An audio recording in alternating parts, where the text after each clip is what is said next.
Y chicas, ¿cómo están? Hoy les tengo un iceberg, o más bien un mega iceberg de el mundial, ya que estamos en época mundialísticas. Yo no voy a hablar más. Comencemos con el mega iceberg. Ha llegado la justa mundialista, la Bien, máxima fiesta del fútbol. Pero como seguramente lo has visto en noticias y portales de internet, este mundial se siente diferente. sí, eso es verdad. O sea, está diferente porque ha habido como disturbios, como manifestaciones más o menos. Entonces sí está como rarito. A pesar de que es nuestra propia casa, nosotros como México. mexicanos, al parecer, no somos bienvenidos al mismo. Pero créeme, cosas peores han Sí, porque pasado en cuando otros fue la abertura, cuando empezaron a lanzar los fuegos artificiales, bueno, sí, como la pirotecnia, es que hubo disturbios con la misma policía y así. O sea, estuvo feo y eso yo me enteré fue por TikTok, más que todo. Y eso que para mí TikTok no me gusta. Y me puse a verlo y me salió eso. mundiales, a lo largo de ya casi un siglo de que se inauguró este torneo. Desde sucesos extraños, polémicas, maldiciones, así como conflictos mundiales que han truncado a este torneo. Desde mitos hasta escándalos de dopaje que afectaron a las estrellas más notorias de la historia. Te pido, te pongas cómodo y sin más dilación, pasemos con el mega iceberg Ya oyeron, pónganse cómodos y cómodas para ver este mega iceberg. de los mundiales. Es largo, pero está chimba, se ve Origen y que el chimba. primer mundial.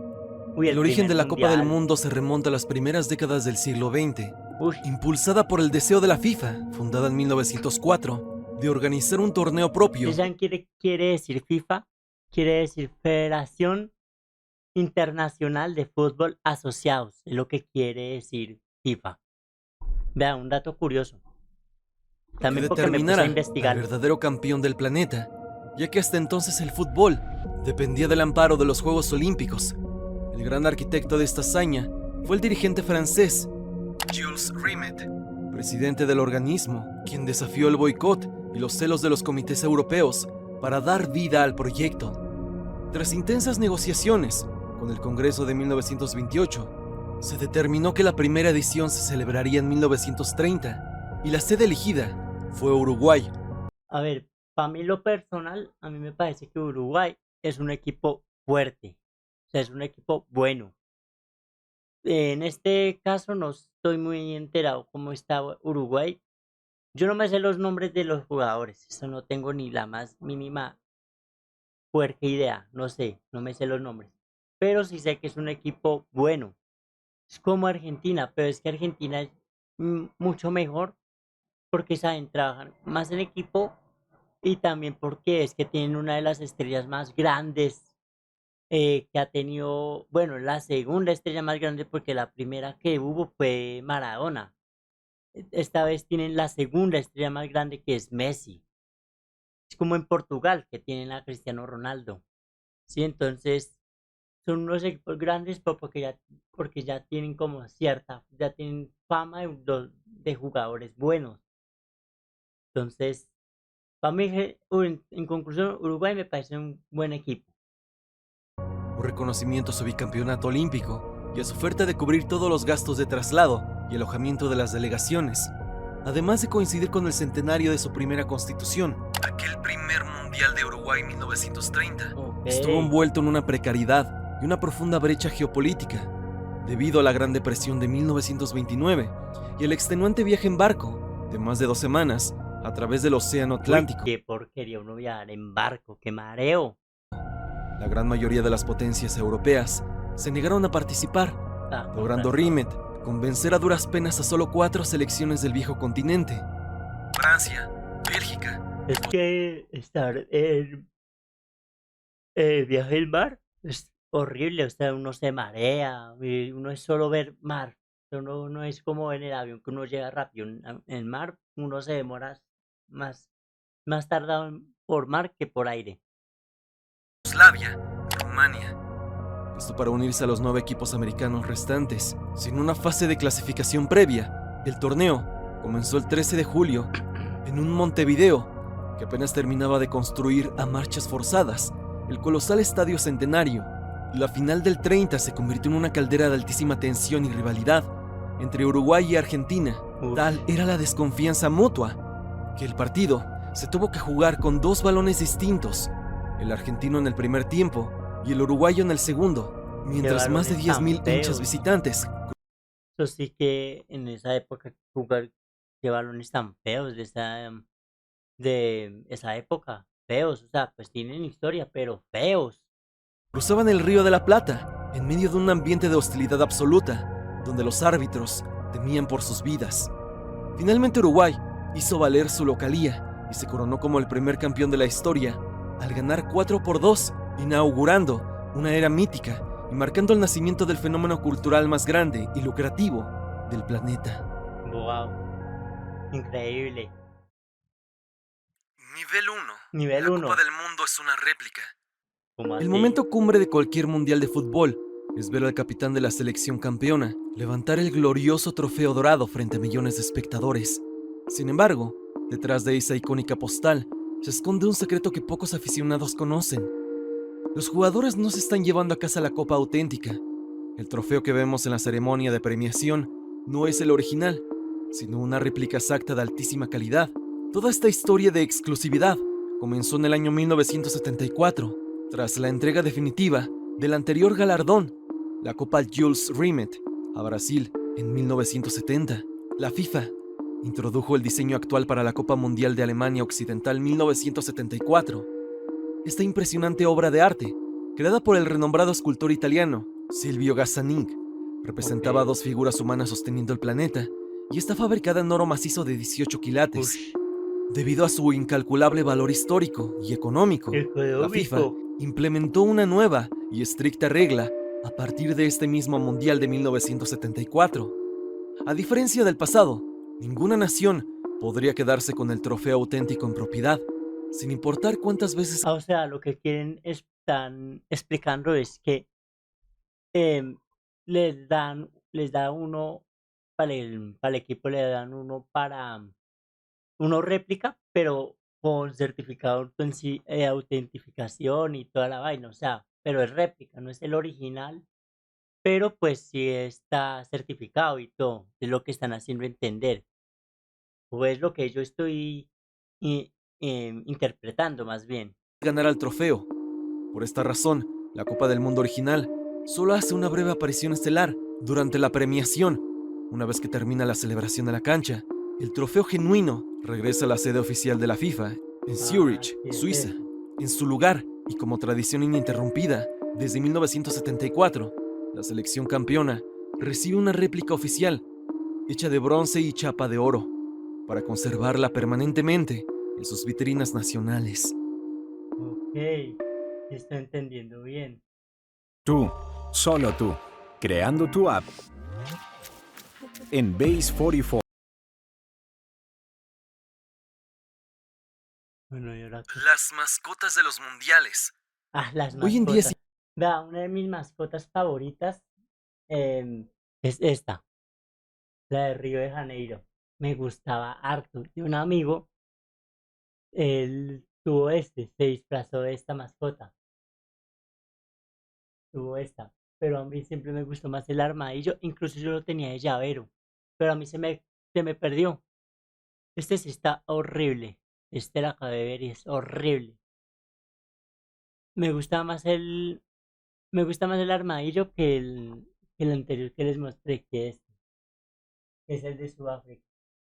Pero, o sea, está bonito, pero no me trama más este. Estos están horribles, no sé qué son.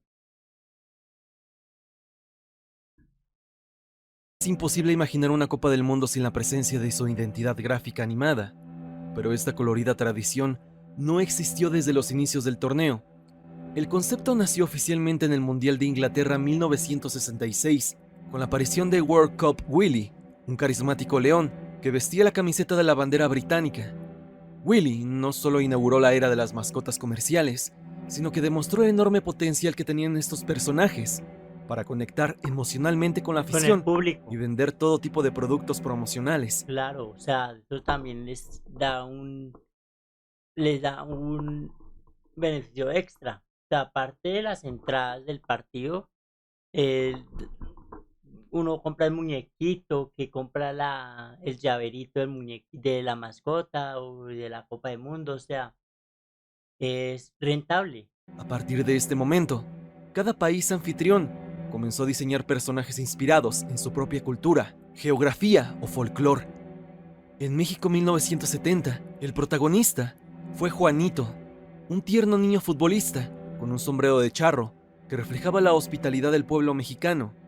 12 años después, España 1982 rompió con los moldes tradicionales al presentar a Naranjito, Como una una simpática y fruta. recordada naranja que usaba el uniforme de la selección ibérica, convirtiéndose así en la primera fruta en ser elegida como símbolo oficial.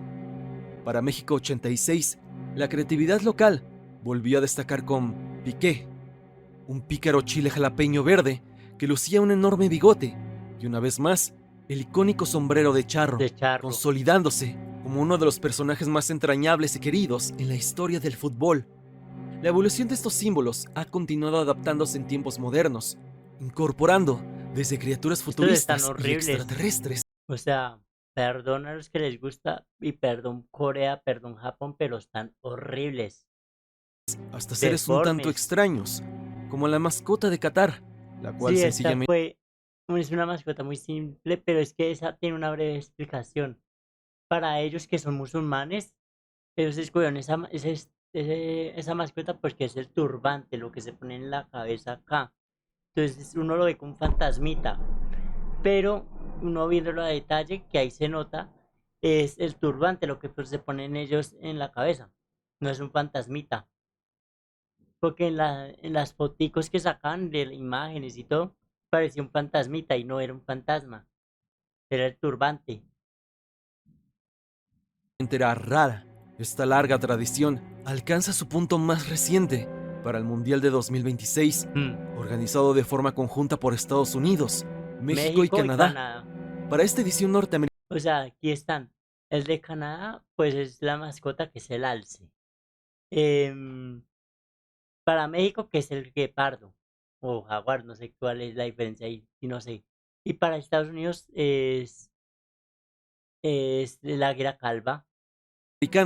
se ha confirmado una propuesta única, compuesta por un trío de mascotas representativas de cada región. Ujú, Maple, un alce canadiense, ujú, Said, un jaguar mexicano, y Cloud, jaguar. una majestuosa águila americana.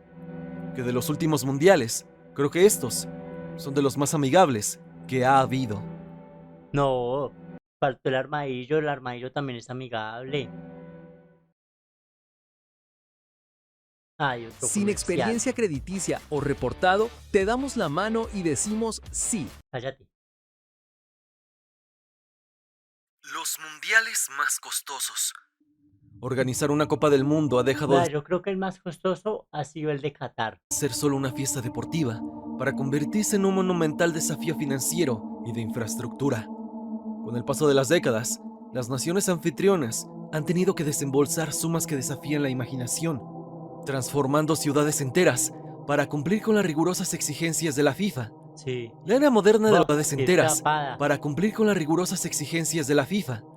La era Ay, moderna de hizo ciudades mano gol, mire. enteras para cumplir con las rigurosas exigencias de la FIFA. Sí, o le pegó el palo. La era moderna de los gastos exorbitantes se hizo evidente en Brasil Ah, no, hizo así. 2014. El gigante sudamericano invirtió cerca de 15.000 millones de dólares en la Ush. construcción de nuevos recintos y obras urbanas. Sin embargo, este enorme gasto desató una ola de intensas protestas sociales. Millones de ciudadanos salieron a las calles a exigir que estos recursos públicos se destinaran a prioridades urgentes en sectores tales como la salud, la educación y los servicios básicos, en lugar de estadios que luego quedarían en el olvido. Algo muy parecido a lo que está pasando en México en estos momentos. 4 años después, Rusia 2018 elevó la apuesta al enfrentar un reto logístico sin precedentes, a ser el país más extenso del planeta. Vengan, saben que yo no me acuerdo mucho el de Rusia. No me acuerdo, no tengo como recuerdos. Me acuerdo el de Brasil, pero no tengo recuerdos de este mundial, de ese mundial, digo. No tengo recuerdos, o sea, no me acuerdo cuál fue el equipo, no me acuerdo. enfrentar un reto logístico sin precedentes. Al ser el país más extenso del planeta, las sedes estaban separadas por miles de kilómetros, lo que obligó al gobierno a realizar una titánica renovación de aeropuertos, redes ferroviarias y sistemas de telecomunicaciones para conectar de manera eficiente a las delegaciones y aficionados. Finalmente, Qatar 2022 rompió con todos los parámetros históricos Qatar. conocidos. El pequeño emirato del Golfo Pérsico edificó prácticamente desde cero una infraestructura que incluyó 7 estadios vanguardistas, Sí. una red de metro y complejos hoteleros enteros. La inversión total superó la astronómica cifra de $200.000 millones, consolidándolo Juepucha. como el mundial más costoso de la historia de la Sí, humanidad. es que ese es el mundial más costoso. Es el único más costoso. Los otros se ven baratos. Y aquí mismo en Qatar hubo un costo que fue más allá de lo económico, y es que se reportó desde cifras oficiales, así como investigaciones independientes de diversos diarios del mundo, que en la construcción de los estadios de Qatar perecieron entre 400 y 500 trabajadores migrantes, Uf, los cuales venían de India, Nepal, Bangladesh, Pakistán, Sri Lanka. Pero esta cifra es del gobierno qatarí. Las investigaciones independientes, como la del periódico británico The Guardian, estimó que esta cifra se eleva drásticamente a los 6.500 trabajadores migrantes. Uy. Esto entre el año 2010 y 2020, en la construcción de todos estos estadios de Qatar, los cuales, se ha hablado en diversos medios, están abandonados actualmente, aunque sí, hay un video, yo creo que es el próximo que voy a reaccionar, de cómo está los estadios de Qatar actualmente. Eso está desocupado, yo me lo vi. Esto está vacío, esto es total, este también, o sea, eso está totalmente solo. O sea, están solo otras los versiones estadios. indican que estos mismos son usados regularmente en diferente clase de eventos. Sea de la forma que sea, eso nos habla de cómo los mundiales de fútbol arrastran grandes costos. Ah, y ¿Quieres otro, aprender a utilizar la inteligencia artificial como un profesional? Entonces apúntate a nuestro máster de IA. Nivel 2. El pulpo Paul. Durante Pues la el Copa Mundial pulpo. de Sudáfrica 2010, el fenómeno mediático más grande del planeta no fue un futbolista, sino un pequeño habitante marino, el pulpo Paul. ¿En serio? Desde su tanque en el acuario Sea Life de la ciudad alemana de Oberhausen, este muy peculiar cefalópodo capturó la atención de millones de personas al convertirse en el oráculo definitivo del torneo, demostrando una precisión que desafiaba cualquier lógica o probabilidad estadística. El método para sus predicciones era sumamente sencillo, pero cargado de tensión dramática. Antes de cada partido de la selección de Alemania, los cuidadores introducían en sus estanques 2 cajas de plástico transparentes. Ambas contenían comida, y cada una de ellas estaba decorada con la bandera de los equipos que se iban a enfrentar. El país de la caja, que Paul elegía primero para alimentarse, era declarado como el futuro ganador del encuentro. Para el asombro del mundo entero, el pulpo Paul comenzó a acertar un resultado tras otro. No solo predijo las victorias germanas, sino que también anticipó con exactitud sus dolorosas derrotas en la fase de grupos ante Serbia y en las semifinales contra España. Su fama alcanzó el estatus de leyenda cuando se le pidió pronosticar la gran final entre la selección española y la de Holanda. Paul eligió la caja ibérica, sellando el destino del campeonato. Tras el triunfo de España, el pulpo Paul se consolidó como un ícono inolvidable de Sudáfrica ¿Qué 2010, tal? dejando un legado que muchos intentaron replicar, pero que nadie logró igualar. Increíble. ¿Ah? El robo de la copa que poco tiempo después fue encontrada por un perro. En el año 1966 estaba destinado a ser el momento de máxima gloria para el fútbol inglés, al albergar por primera vez en su historia la Copa del Mundo. Sin embargo, meses antes de que el balón rodara en los estadios ingleses, la nación entera se sumió en una de las crisis reputacionales y de seguridad más bochornosas y absurdas del siglo XX. El 20 de marzo de aquel año, mientras el codiciado trofeo, Jules Rimet, era exhibido bajo las estrictas medidas de vigilancia en la iglesia metodista de Westminster, en Londres, un muy astuto ladrón burló la seguridad y se llevó la estatuilla de oro macizo, sin dejar rastro alguno, ¿Qué tal? provocando el pánico absoluto dentro de la Federación Inglesa de Fútbol Claro. y Scotland Yard. La policía británica inició una cacería humana implacable y sumamente desesperada Todo el mundo a buscar la copa. por todo el territorio, conscientes de que el robo del máximo galardón deportivo del planeta, ante las narices del comité organizador, representaba una humillación internacional sin precedentes, que ponía en entredicho la capacidad del país para garantizar la seguridad del magno evento. La salvación de la dignidad del Imperio Británico no provino de los refinados métodos de detectives de la policía, sino del instinto de un héroe de 4 patas, totalmente inesperado, un perro de raza Collie llamado Pickles. Qué bonito. Apenas 7 días después del mediático robo, el 27 de marzo, un ciudadano londinense llamado David Corbett sacó a pasear a su mascota por las calles de un suburbio al sur de la capital. De pronto Pickles comenzó a olfatear con una insistencia un bulto sospechoso que se encontraba tirado en el jardín delantero de una casa, Total. semienterrado al lado de la llanta de un automóvil. Atraído por la curiosidad de su perro, Corbett se acercó y descubrió un paquete rústico, fuertemente envuelto en hojas de papel periódico y amarrado con cordel. Al romper las capas del papel con cuidado, el hombre contempló estupefacto la silueta dorada de la diosa Nike, sosteniendo la copa. Era la mismísima copa Jules Rimet, copa. que toda Europa buscaba Estaba frenéticamente. El hallazgo convirtió a Pickles en una auténtica celebridad mundial de la noche a la mañana, salvando el torneo del desastre y la vergüenza. El canino fue condecorado con medallas, recibió un suministro de comida gratis de por vida ¿Qué y tal? fue invitado de honor al banquete de celebración tras la final de la Copa del Mundo, donde Inglaterra se coronó campeona. Este Qué curioso chimba. pasaje es recordado como el inicio perfecto para la mística de los mundiales modernos, donde la delincuencia común estuvo a punto de arruinar la fiesta del fútbol antes de comenzar, solo para ser rescatada por la casualidad De un de un perrito. paseo canino. Qué chimba. Qué bonito. Si van 4 meses y mira cómo es el resultado, ya yo me imagino que a los 5 o 6 meses debo tener el Cállate. El jeque que logró anular un gol en España 82. El Mundial de España 1982 resguarda uno de los episodios más surrealistas, escandalosos y políticamente cargados en la historia del fútbol internacional. Un evento que rompió por completo el reglamento de la FIFA y demostró cómo el poder geopolítico y el dinero de la realeza petrolera podían doblegar la autoridad Claro. arbitral en plena transmisión televisiva global. El insólito escenario en se gestó vivo. el 21 de junio en el Estadio José Zorrilla de Valladolid, durante el partido de la fase de grupos que enfrentaba a la poderosa selección de Francia.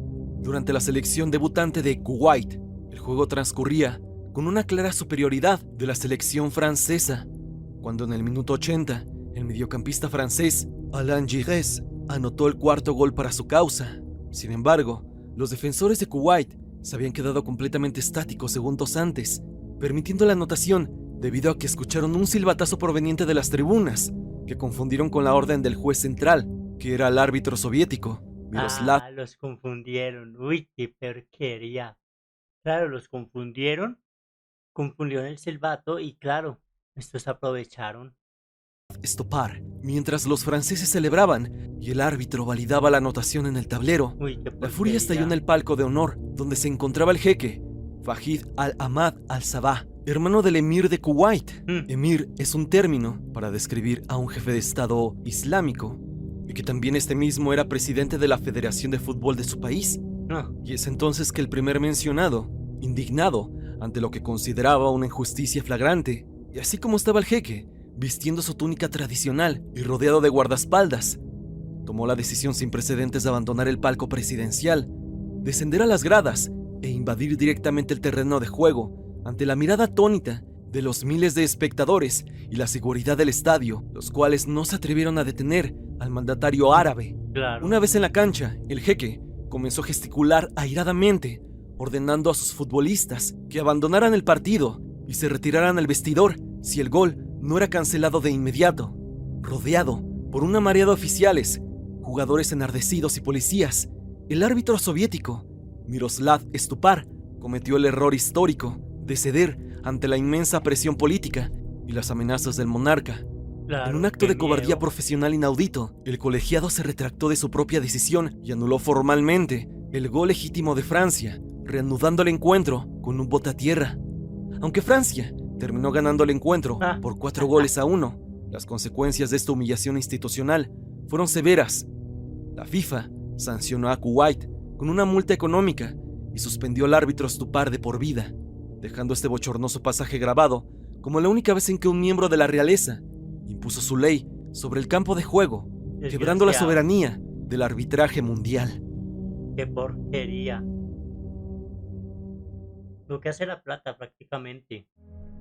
La maldición del Tilcara durante México 86. La Copa del Mundo de México 1986 es recordada universalmente como la cumbre futbolística de Argentina y la consagración definitiva de Diego Armando Maradona. Sin embargo, detrás de la gloria y el trofeo levantado en el Estadio Azteca, se tejió uno de los mitos más arraigados y temidos de la cultura deportiva sudamericana: la maldición de Tilcara, un relato que entrelaza la devoción religiosa con el destino trágico de una selección nacional que, según la creencia popular, quedó atrapada en una condena esotérica por romper una promesa sagrada.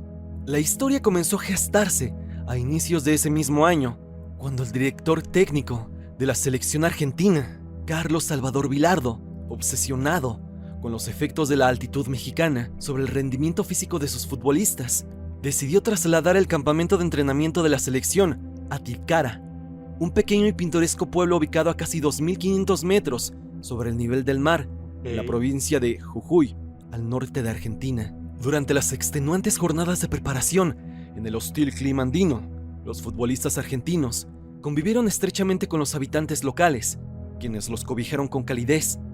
La mística del lugar, profundamente ligada a la fe católica y a los rituales prehispánicos, llevó a que un grupo de jugadores visitara el santuario local para encomendarse a la Virgen de Copacabana del Abra de Punta Corral.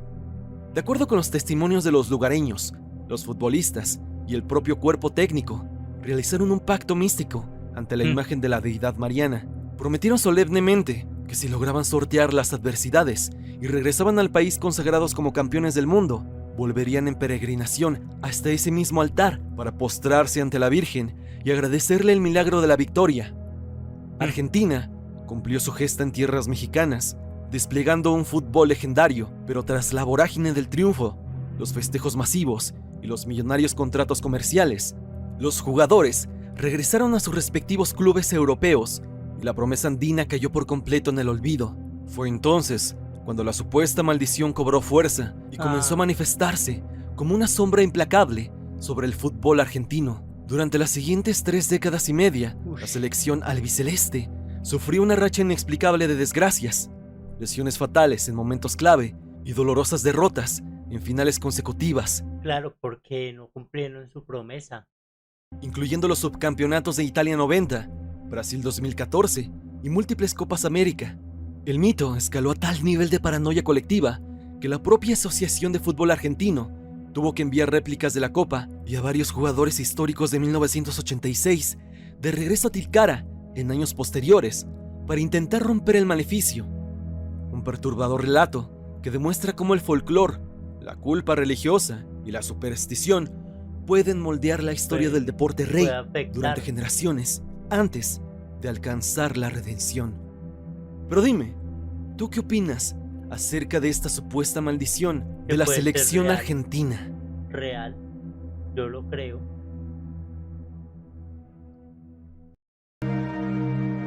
Hay otro anuncio.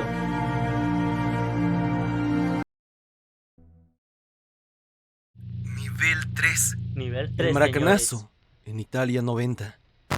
El 3 de septiembre de 1989, el mítico Estadio Maracaná de Río de Janeiro se convirtió en el escenario del fraude más vergonzoso, insólito y dramático en la historia del fútbol sudamericano.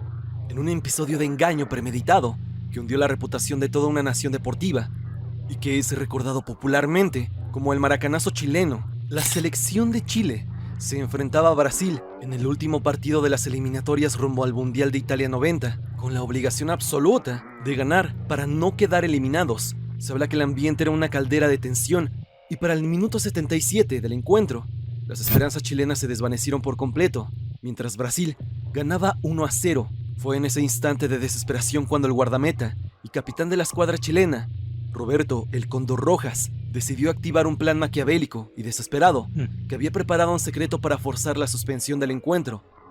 Aprovechando una bengala de humo que fue lanzada desde la tribuna por la afición brasileña y cayó a unos metros de su portería, Rojas se arrojó espectacularmente al césped, cubriéndose el rostro en medio del humo denso. Cuando sus compañeros y los médicos corrieron a auxiliarlo, descubrieron horrorizados que el rostro del arquero estaba bañado en un líquido rojo, presentando un corte profundo en la ceja izquierda, argumentando una total falta de garantías de seguridad y denunciando una supuesta agresión salvaje por parte de fanáticos locales.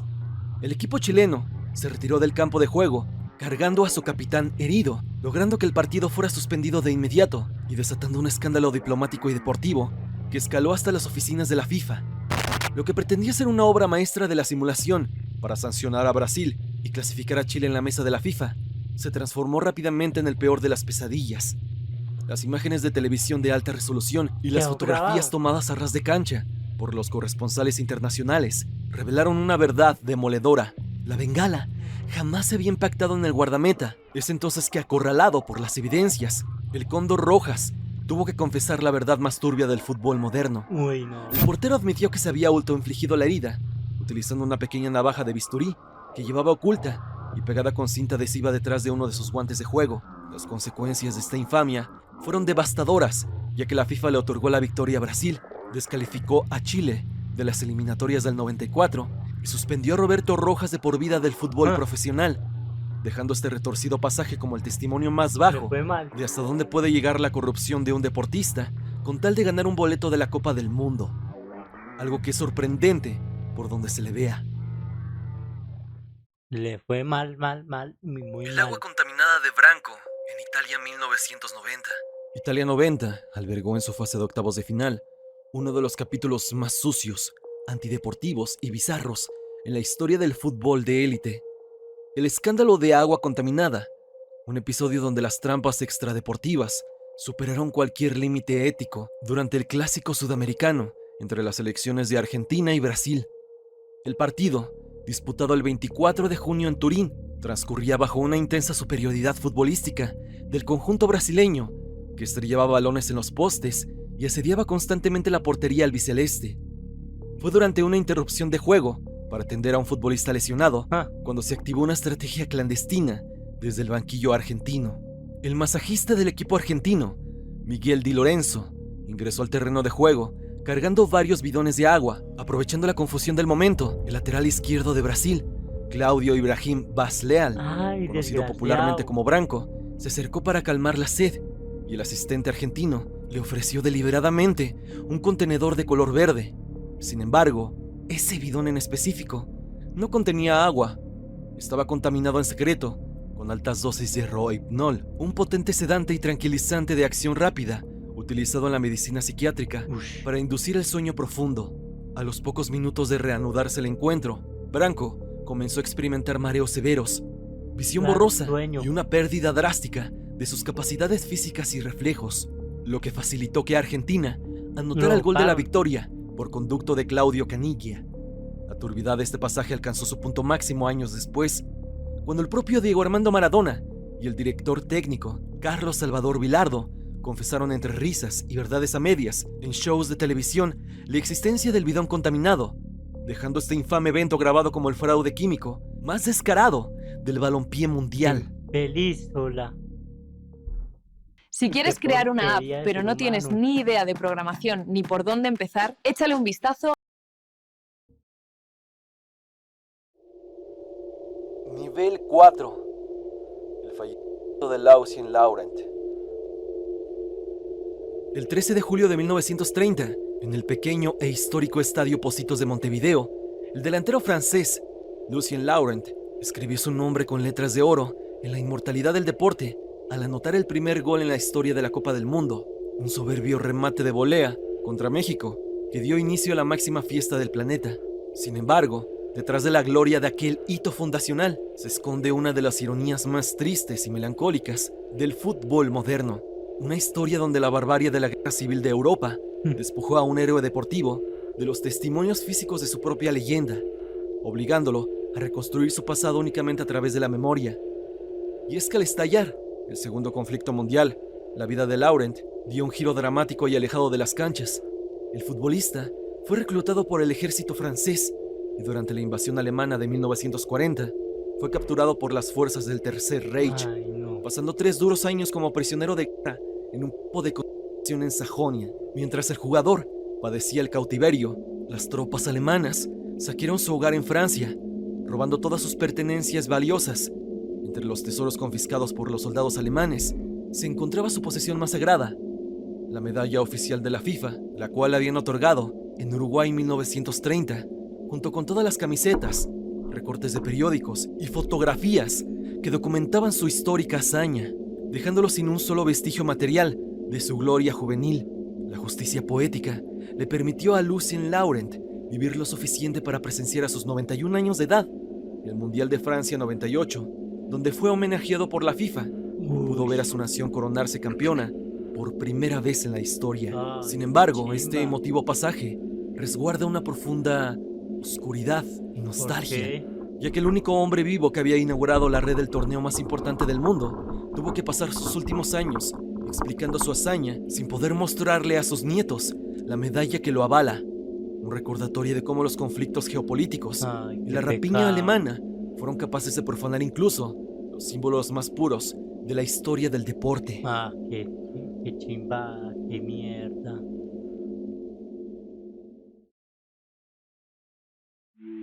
El toque de Diego Armando Maradona.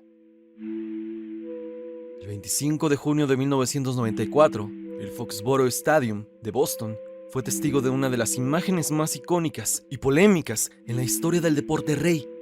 Al finalizar el partido de la fase de grupos, donde la selección argentina derrotó 2-1 a Nigeria, una enfermera vestida de blanco entró al terreno de juego, tomó de la mano a Diego Armando Maradona y lo escoltó sonriente hacia el control antidopaje. Lo que parecía un procedimiento de rutina se transformó rápidamente en el funeral de la carrera mundialista del máximo ídolo argentino. Al revelarse días después que el análisis de orina había dado positivo por efedrina y otros derivados de la misma sustancia estimulante, la noticia impactó profundamente sobre la delegación albiceleste y provocó la expulsión inmediata del astro del torneo, sumiendo a Maradona en una profunda depresión que lo llevó a pronunciar su famosa frase: "Me cortaron las piernas". El positivo por dopaje cortó de tajo el espectacular regreso del 10, quien se había preparado físicamente de forma sobrehumana para disputar el Mundial de Estados Unidos 1994, tras superar sus adicciones previas, dejando a una Argentina desmoralizada que caería eliminada prematuramente en los octavos de final. Lo oscuro de este pasaje radica en el denso entramado de teorías conspirativas y anomalías burocráticas que rodearon el caso, alimentando por décadas teorías el mito de un complot orquestado desde la cúpula de la FIFA, de pronto lo liderada drogaron. por João Havelange. Los defensores de esta postura argumentaban que el organismo necesitaba la presencia del astro para asegurar el éxito comercial y De de pronto audiencia del hicieron torneo esto. en el suelo norteamericano, pero que una vez cumplido el objetivo de taquilla, procedieron a tenderle una trampa legal para cobrarle viejas facturas políticas por sus duras críticas al poder institucional. Un oscuro desenlace que marcó el fin de la era del mito en las Copas del Mundo, en medio de sospechas de corrupción, traición y un inmenso dolor popular. Qué porquería. Saben lo que es un jugador, era un jugador muy áspero.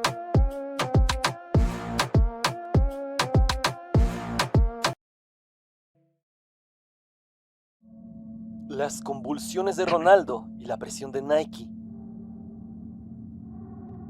El 12 de julio del 98, el Stade de France se preparaba para albergar la final perfecta de la Copa del Mundo entre el anfitrión y el campeón vigente, Brasil.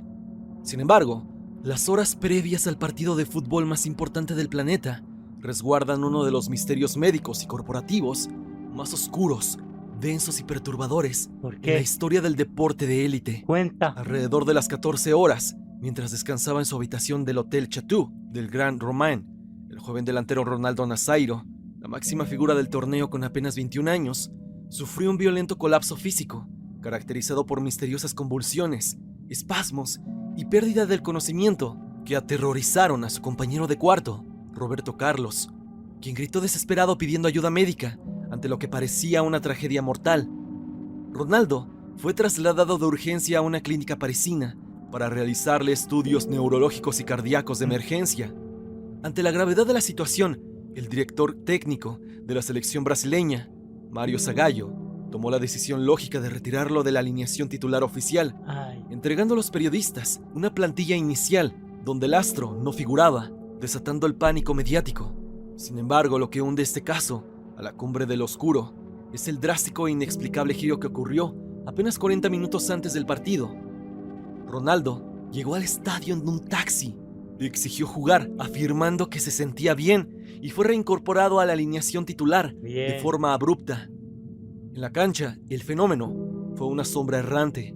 Se le vio visiblemente afectado, mareado, disperso y con la mirada perdida, facilitando la histórica victoria de Francia de 3-0. Décadas después, el caso sigue rodeado de teorías conspirativas que apuntan a que la multinacional Nike, dueña de un contrato de patrocinio multimillonario con la Federación Brasileña, ejerció presiones comerciales brutales sobre los directivos para obligar al delantero a jugar, a pesar de poner en riesgo su vida. Un oscuro recordatorio de cómo el dinero y los intereses de las corporaciones pueden pisotear la salud de un deportista en el altar del negocio global. Lo controlan a uno, los patrocinios, y eso lo controlaron. Y en esa época, o sea, yo creo Nivel 5. que eso actualmente no se puede, o sea, es demandable, pienso yo, no sé. La vergüenza en el España 82. El 25 de junio de 1982, el estadio El Molinón de Gijón se convirtió en el escenario del fraude deportivo más descarado, antideportivo y cínico que se haya presenciado jamás en la historia de la Copa del Mundo. El partido de la vergüenza, un pacto de no agresión explícito entre las selecciones de Alemania Occidental y Austria, hecho que pisoteó por completo la ética competitiva y provocó la ira del planeta entero. La situación se gestó debido a una grave falla en el calendario de la FIFA, ya que la sorprendente selección de Argelia había disputado su último encuentro el día anterior, derrotando a Chile. Estaban en fase de grupos, lo que dejaba matemáticamente abierto un triunfo de Alemania por exactamente 1 o 2 goles de diferencia. Clasificaba tanto a los alemanes como a los austriacos a la siguiente ronda, dejando afuera a los africanos. Sabiendo exactamente lo que necesitaban, ambas escuadras europeas saltaron a la cancha con un guión preestablecido. Al minuto 10 del encuentro, el delantero alemán Horst Hrubesch anotó el 1-0 a favor de su equipo, y a partir de ese preciso instante, el partido de fútbol dejó de existir para transformarse en una farsa grotesca. Durante los siguientes 80 minutos de juego, los futbolistas de ambos bandos se dedicaron a tocar el balón de forma lateral e inofensiva en su propio mediocampo. Apenas caminaron sobre el césped, renunciaron por completo a atacar y evitaron dar cualquier muestra de esfuerzo físico real. La indignación en las tribunas alcanzó niveles de hostilidad absoluta. Los fanáticos españoles, que había uno que otro entre las gradas, así como los propios aficionados alemanes y austriacos, abuchearon ferozmente a sus propias selecciones, agitando pañuelos blancos y gritando a todo pulmón: ¡que se besen! Y Argelia, Argelia. Esto mientras los narradores de televisión de varios países guardaban silencio o pedían disculpas a la audiencia por transmitir semejante insulto. Este bochornoso pasaje permanece como una de las manchas más oscuras del balompié mundial, un atraco diplomático que obligó a la FIFA a cambiar el reglamento para siempre, dictaminando que los últimos partidos de la fase de grupos debían jugarse estrictamente a la misma hora para evitar futuras conspiraciones en el campo de juego. Claro, y la gente de pronto pensó que era una conspiración, que era algo ya controlado, arreglado, pero igualmente pues fuerte, o sea, para los fanáticos, ¿no? Por la vida. Vota Iván Cepeda, presidente. Por la vida. He decidido destituir, después de 30 años en el cargo, al señor Sánchez. El arreglo del 6-0 en Argentina 78. Ni El idea. 21 de junio de 1978, el Estadio Gigante de Arroyito, en Rosario, Argentina, albergó uno de los episodios más oscuros, sospechosos y políticamente manipulados en la historia de los mundiales. El polémico triunfo 6-0 de Argentina sobre Perú. En la última jornada de la segunda fase, la selección anfitriona saltaba a la cancha con una presión asfixiante, sabiendo que el triunfo previo de Brasil la obligaba a derrotar al conjunto peruano por una diferencia de 4 goles para clasificar a la gran final. Una hazaña matemáticamente improbable ante el equipo Inca, que venía teniendo un excelente torneo. Pero esa noche, esa racha tan buena que tenía Perú, se desmoronó de forma incomprensible sobre el césped. ¿Quién sabe La qué facilidad con pasaría? la que la defensa de Perú entregó el partido desató sospechas inmediatas de un amaño colosal. El guardameta peruano, Ramón Quiroga, nacido en Argentina, tuvo una actuación sumamente errática y sus compañeros mostraron una pasividad pasmosa que permitió la goleada argentina en medio del delirio de una tribuna militarizada. Sin embargo, lo que eleva este pasaje al fondo del abismo es el siniestro trasfondo geopolítico que se descubrió años más tarde. Investigaciones periodísticas, judiciales y desclasificaciones de archivos confirmaron que el resultado no se gestó en los botines de los jugadores, sino en las altas esferas del poder dictatorial. Se documentaron acuerdos secretos entre la Junta Militar de Jorge Rafael Videla y el gobierno dictatorial de Perú, que incluyeron 35,000 toneladas de grano de trigo argentino, la apertura de créditos financieros multimillonarios y, lo más macabro, el presunto intercambio de prisioneros políticos peruanos en el marco del Plan Cóndor, a cambio de asegurar la derrota. Ese perturbador pasaje permanece como el fraude deportivo y político más grande del fútbol moderno, ¿Qué un tal? recordatorio de cómo una tiranía fue capaz de corromper un torneo entero y comprar una Copa del Mundo, utilizando los recursos del Estado para legitimar su régimen ante los ojos del planeta. Sin duda, los puestos que hemos visto de Argentina y cómo los llevaron a ganar sus 2 primeras Copas del Mundo están envueltas en misterios, Misterio. pero también en polémicas muy graves. Y eso que no hemos mencionado, la famosa mano de Dios, la trampa Es la argentina otra. con la que esta selección pasó a la final sí. del año 86. Hizo Pero así. dime, ¿tú qué opinas ante todo esto? Y llega Maradona y hizo boom.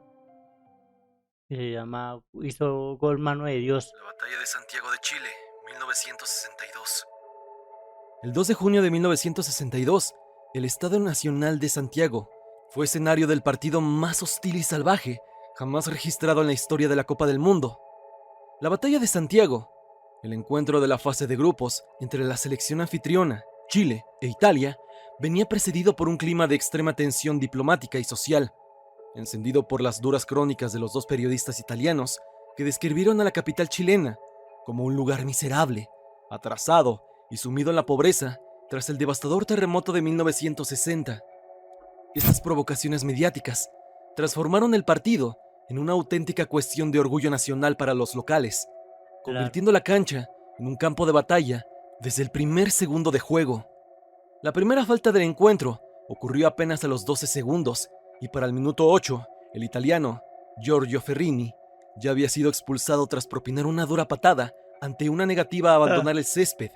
¿Qué La tal? policía chilena tuvo que ingresar al terreno de juego para retirarlo a la fuerza. A partir de ese momento, el partido se convirtió en un campo de batalla, donde el reglamento no era válido ante la total pasividad y cobardía del árbitro inglés Ken Aston, quien perdió el control del juego y permitió que los chilenos desplegaran una violencia desmedida sin castigo. El punto más crítico de la barbarie descontroló todo llegó ahí. cuando el delantero chileno, Lionel Sánchez, agredió al defensor italiano, Mario David, y posteriormente le propinó un brutal puñetazo al lateral Humberto Maggio, lastimándolo profundamente en su nariz. Escupitajos, insultos, zancadillas criminales y agresiones mutuas se apoderaron de la cancha, obligando a las fuerzas del orden público a intervenir en el partido en un total de 4 ocasiones distintas para detener las peleas campales. Italia terminó el partido tras sufrir 2 expulsiones y con varios futbolistas que ya tenían su uniforme manchado de rojo. Estos últimos perdieron el encuentro por un 2-0. Este oscuro pasaje permanece en la memoria colectiva como la mayor desgracia del fair play mundial. Un recordatorio de cómo el nacionalismo mal encausado, así como un pésimo arbitraje, pueden degradar el deporte hasta convertirlo en una terrible gresca callejera. Sí, como una guerra de sangre, prácticamente. Si eres de los que odia las filas y más la de los bancos, este dato te puede servir. Yo, por ejemplo... Nivel 6. La maldición en el mundial. Ni idea. Ya aquí no sé qué es. La maldición del campeón es una de las supersticiones más temidas en la historia del fútbol moderno. Esta tendencia dicta que la selección que logra levantar la Copa del Mundo está condenada a sufrir un fracaso estrepitoso en la siguiente edición, quedando eliminada de forma prematura en la primera fase del torneo, a menudo como el primer gran gigante en ser expulsado de la competencia. El mito comenzó a cobrar fuerza en el Mundial de Corea-Japón 2002. Francia, que venía de coronarse de forma brillante en el 98, llegó como la gran favorita, pero se despidió en la fase de grupos sin poder anotar un solo gol. Lejos de ser una dolorosa coincidencia, el patrón se repitió de manera implacable en los torneos posteriores. Italia, campeona de 2006, fue eliminada en la primera ronda de Sudáfrica 2010. España, tras dominar el planeta en 2010, sufrió el mismo destino en Brasil 2014. Y Alemania, la poderosa campeona del 2014 en Brasil, cayó de rodillas en 2018. Esta racha de fracasos consecutivos generó una aura de misticismo y temor entre los vigentes monarcas del fútbol. Sin embargo, toda maldición tiene un final, y esta se rompió oficialmente en el Mundial de Qatar 2022. La propia selección de Francia, campeona defensora tras su último título en 2018, desafió todos los pronósticos negativos. El conjunto francés logró superar con autoridad la fase de grupos tras ganar sus primeros encuentros, rompiendo el maleficio que había azotado a los campeones durante 2 décadas, y avanzó con firmeza en las rondas eliminatorias hasta llegar nuevamente a la gran final del torneo. Con Argentina. Bueno, perdió contra Argentina, pero al menos llegó a la final.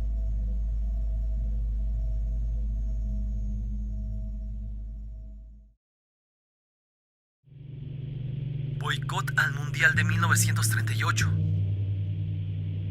El Mundial de Francia 1938 pasó a la historia no solo por ser el último torneo antes del estallido del segundo conflicto mundial, sino por protagonizar el primer gran boicot masivo en la historia de las Copas del Mundo.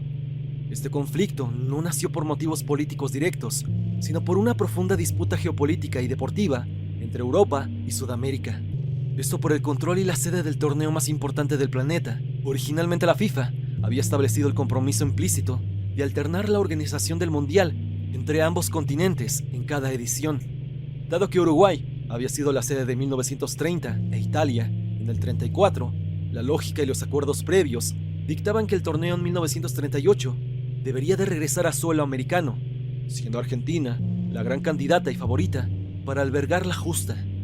Sin embargo, durante el Congreso de la FIFA en Berlín, en 1936, el presidente del organismo, el francés Jules Rimet, influyó masivamente para que la sede le fuera otorgada a su país natal, argumentando que Europa contaba con los mejores estadios, transporte e infraestructura hotelera. ¿Qué tal es? La decisión fue vista en América como una traición y una falta de respeto a los pactos de caballeros, en señal de protesta por el evidente favoritismo hacia el viejo continente. Argentina anunció que no participaría en el torneo. A este boicot se sumó de manera solidaria a Uruguay, que seguía resentido por el desaire europeo en su propio Mundial de 1930, y a estas se sumaron otras selecciones sudamericanas. Las únicas excepciones fueron Brasil, que sí asistió por intereses políticos de su federación, y Cuba, que entró como invitada. Este boicot dejó al Mundial de 1938 con una alarmante ausencia de potencias americanas, transformando el torneo en un evento casi exclusivamente europeo y evidenciando que el fútbol, desde sus inicios, ha estado profundamente ligado a los intereses de poder.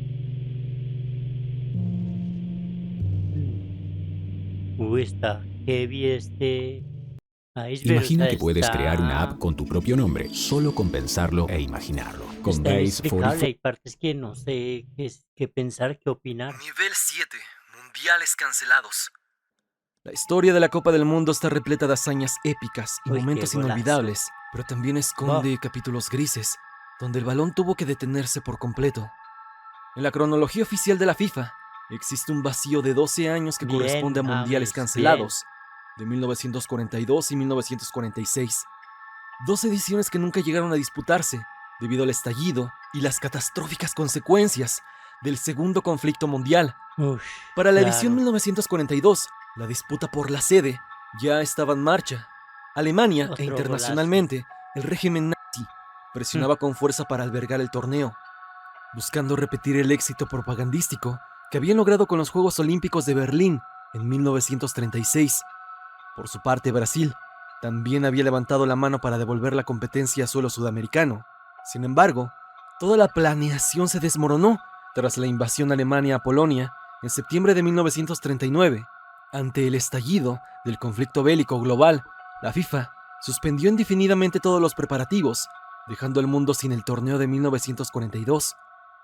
Con el fin del conflicto en el 45, el panorama no mejoró de inmediato. Aunque el conflicto había terminado, Europa se encontraba sumida en una profunda crisis humanitaria, con ciudades enteras destruidas, economía en quiebra y redes de transporte colapsadas. Organizar un evento de la magnitud de una Copa del Mundo para 1946 era una misión civil y financieramente imposible. Además, la propia FIFA se encontraba debilitada y sin recursos para coordinar un torneo internacional en un planeta que apenas comenzaba a sanar sus heridas. No fue sino hasta el histórico Congreso de la FIFA en Luxemburgo de 1946 que el organismo comenzó su reconstrucción. Posteriormente, se otorgó la sede de la siguiente Copa del Mundo a Brasil, la cual se celebró finalmente en 1950. Estos mundiales cancelados permanecen en la memoria futbolística como el recordatorio de una época oscura en la que la geopolítica y la tragedia humana silenciaron por completo la fiesta más grande del deporte. Ahí está Humana como el recordatorio de una época oscura en la que la geopolítica y la tragedia humana silenciaron por completo la fiesta más grande del deporte. Claro.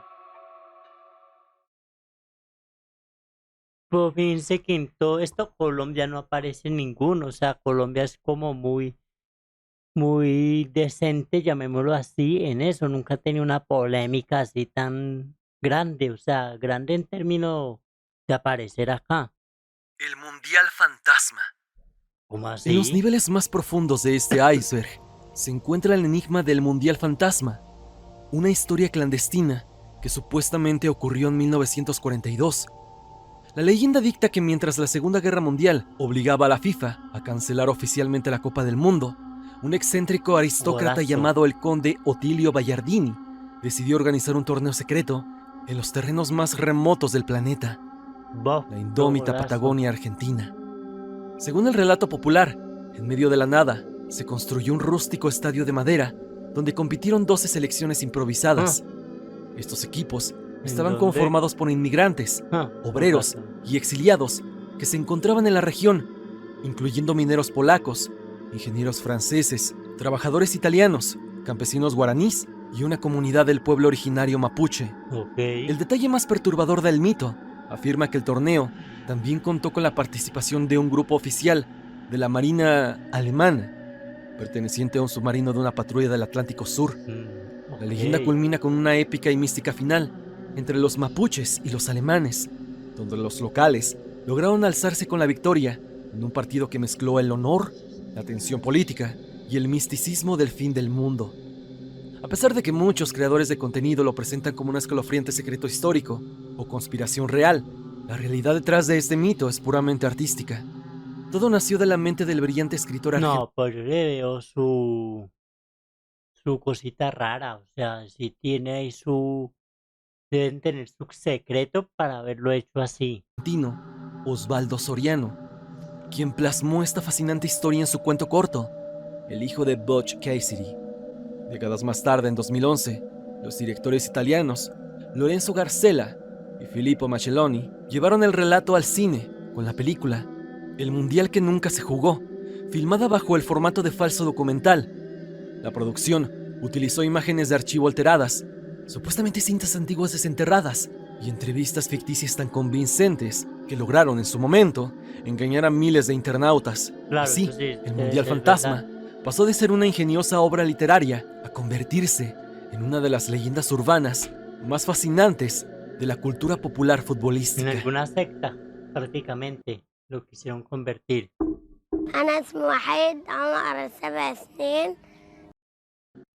Prácticamente, como una secta. Centro de torturas a metros del estadio. Uy, María. El Mundial de Argentina 1978 representa, sin lugar a dudas, el capítulo más macabro, siniestro y desgarrador en toda la historia del deporte rey.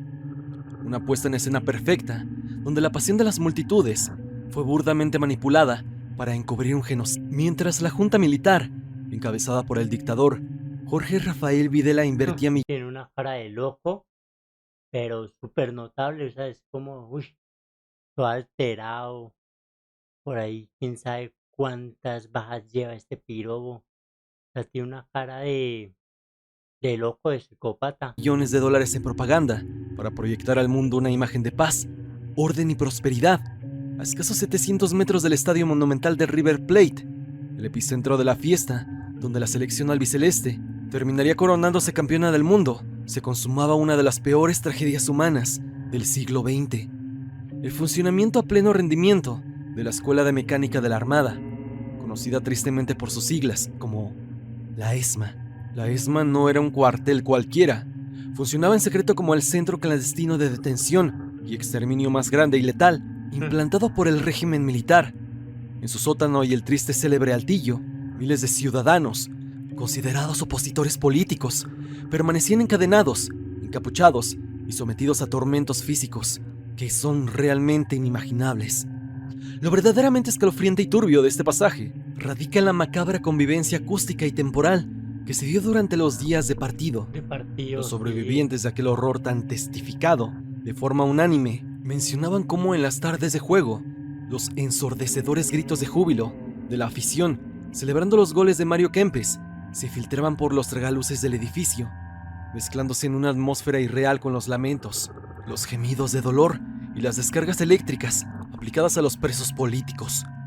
Los propios militares apagaban por un momento las radios para que los prisioneros escucharan el júbilo exterior, recordándoles con mucho sadismo que el país estaba de fiesta mientras ellos dejaban de existir.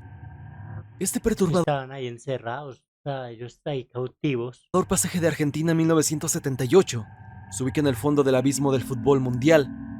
Un recordatorio imborrable de cómo el brillo de una copa de oro y los papelitos blancos arrojados a la cancha sirvieron como una densa cortina de humo para ocultar los crímenes de lesa humanidad de una tiranía despiadada. Sin duda uno de los relatos más macabros relacionados con el mundial y que nos habla perfectamente que un país puede estar de fiesta, celebrando a su selección, gritando Mientras que otros están torturados. goles. Pero hay gente en ese mismo país que la está pasando sumamente mal. Ajá. Y creo que eso mismo está ocurriendo hoy por hoy en México, con gente que espera con mucha ansia el partido y se emocionará con las jugadas y los goles. Pero hay personas en esta misma tierra que la están pasando sumamente mal. Hasta aquí el video. Bueno, chicos, gracias por acompañarme en este video. Si les gustó, denle like, compartan, suscríbanse, activen la campanita de notificaciones. Nos vemos en un próximo video. Me despido. Que tengan bonita noche. Adiós.